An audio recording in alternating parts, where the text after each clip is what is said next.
Oh man, it was just a matter of time, right? Just a matter of time before the brain wizards and the fucking CEO sitting at the top of the ivory tower of the GameStop Incorporated building decided to go and pat each other on the back and fucking circle jerk on their own ideas, as if they came to some riveting revelation that people are still interested in playing retro video games. Oh, that seems like an interesting fad. People are still buying these, I know, still playing them. Look at all those videos on YouTube. That's so neat. I know, we ought to try going and selling those again. That's what we'll do. We'll go and take our high traffic markets and we're gonna go and have people take trade-ins on things like Nintendo, Super Nintendo, Nintendo 64, Sega Genesis, Sega Dreamcast, PlayStation 1. We'll take all of those in and we'll resell them online only, not in any of the actual stores, because obviously nobody wants to go to the brick and mortar stores and buy anything like that just because it smells like fucking Cheetos and armpits, but nobody wants to buy that stuff there, right? And especially at the stores where they're going and take them in as trade-in, because you don't want a constant reminder of people actually interested in buying that stuff there. That's a no-no. So they put all this shit online, right? So, again, the fucking brain wizards and CEO finally came to this fucking big bandwagon idea, jumped right on that shit, 10 years too late, mind you. Oh, and by the way, they wouldn't be in this position if they weren't constantly phasing shit out every single console generation when the new guard comes in. So, there is always that. They'd have a fucking stockpile that reaches the goddamn fucking heavens, and you could ski down all your fucking nostalgia. Shit would be grand, wouldn't it? But, went onto the website, right? And I'm checking out all the games that they have on there, every single console and shit, and I decided that I was going to look at the prices, and then I was going to compare them to what they sell for on eBay, just for the fuck of it. 2 tabs open, and I'm going through NES, I'm going for all the high-profile titles, all the AAA games, the household names, the Castlevanias, the Mega Mans, the Super Marios, the Metroids, everything. Comparing them, side by side. And when I'm on eBay, I'm not looking at ones with manuals, not looking at ones with boxes, not looking at ones that are bundled, just the cart only. I noticed a reoccurring trend every single fucking time. GameStop was more expensive, sometimes by only a couple dollars, sometimes by upwards of double. And I'm thinking, and usually, and this was the average that I was seeing, on average they were like $10 more. Your entire business model is based around selling video games. When you suck at selling video games, you done fucking goofed. This was a no-brainer. I talked about this before. It's an absolutely fucking perfect idea for them, considering how big they are on a global scale, let alone nationwide here within North America, but that right there is what you don't do. You don't go and decide, well, everybody can go on eBay all the time, and they can get them for cheaper. Let's sell them for more.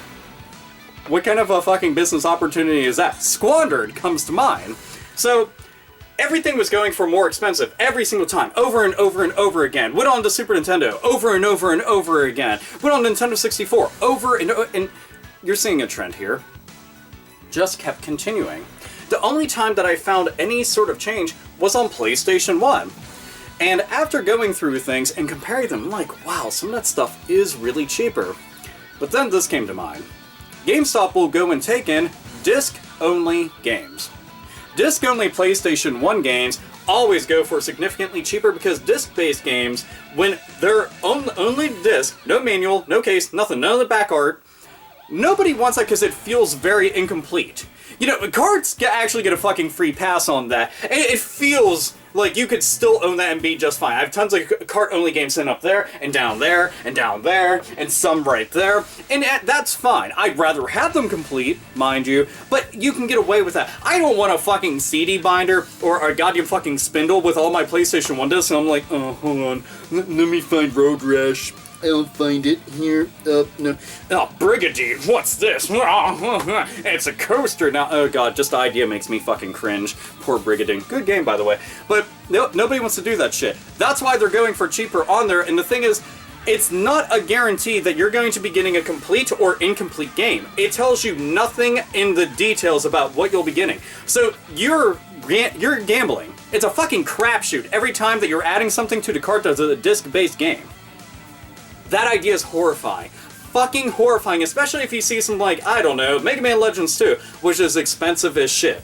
Do you want the complete version? Or do you want the incomplete version? Well, you won't know. And then, where are you going to be returning these things to? I know, not to one of those fucking stores, because they don't take them in. Just to high traffic stores. So unless you live by one of those, you won't be doing much of shit. So you're gonna have to deal with the headache of going and mailing it back, and that's a whole fucking fun little thing in itself, and just a rant waiting to go and happen. But all of this, it's like, you know what?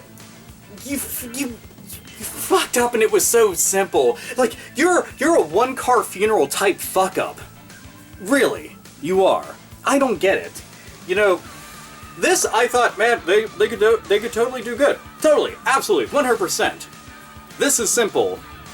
Who do you have in charge? Who's running those numbers, by the way? Because their job needs a pink slip and they need shit canned. Immediately. Like that. You need to go and fucking fire them, because whoever's running those numbers, if you're not changing this shit like the stock market accordingly, day in and day out, you're constantly going to be behind. You know, if they hit a glass ceiling and then prices drop and your prices are still where the glass ceiling was at months ago, who the fuck is buying your product? How much dust is it gathering? And why the fuck did you bother if you weren't going to do it right? Oh wait, Alpha, are you even surprised? No, I'm not. I actually gave them the benefit of the doubt though, because I thought that this would be simple. I looked at all the good that it could do. If you saw my old video about that, I looked at it as how this could help gaming and gamers. The best possible scenario is that they were driving down the prices of all these titles. And that would be great. If everybody could keep going to GameStop, get into games, get them for cheaper, what they go for on eBay, then the asking prices on eBay will then drop, and then their price has to drop to go and meet those. And it's a win-win for us. That's the way it should be, right? That's not what they did. They went more expensive. So the worst case scenario is that more people start to think that these games need to go for hundreds and hundreds of dollars, and the fucking prices shoot off into the sky, right into the fucking stratosphere, into triple and even fucking quadruple digits. And some of you might say, oh, that's exaggerating a little bit. Are you telling me that you haven't seen some of the old retro video games that are going for quadruple digits? Because I can already tell you, there's quite a few. It's fucking awful, but it has happened. More so with triple digits, and god, it fucking makes me cringe thinking about that. And it's not as if they're offering up some of the rare of the rare of the rare games. I'm not saying Musha or Little Samson or some shit. I'm not saying fucking Flintstones. No, none of that. None of that right there. You're seeing all the fucking common titles, the ones that they have made a large supply of. I mean, bevies of these games. Went on to game stores, the KB Toy Stores, the Toys R Us, the Kmart, to all sorts of shit out there way back in the day. And now, there's still a lot out in the market, and you're charging as if this is a fucking diamond in the rough that you're never going to be able to find. Give me a fucking break. You're an idiot. God, fuck, man. Two fucking brain cells rubbed together, come up with one good idea. Just that one little spark? Nope, you couldn't even get that. You couldn't even get a fucking fizzle and a pop. Fuck. Anyhow, I had to go and express my dismay, disgust, and just overall, this sucks. Why even bother? Fix this shit. Seriously, fucking fix this shit. If you give a damn about feedback and you really believe into power to the players, if you believe in that shit, listen to the feedback from your fans, from your consumers, from all the people out there that actually keep you afloat and pay your fucking bills. The people that actually matter most, your customers. So go and do that, that'd be fucking fantastic. Either way though, I'll go and conclude this video. Like always, nerds, nerdettes, and gamers, game the fuck on.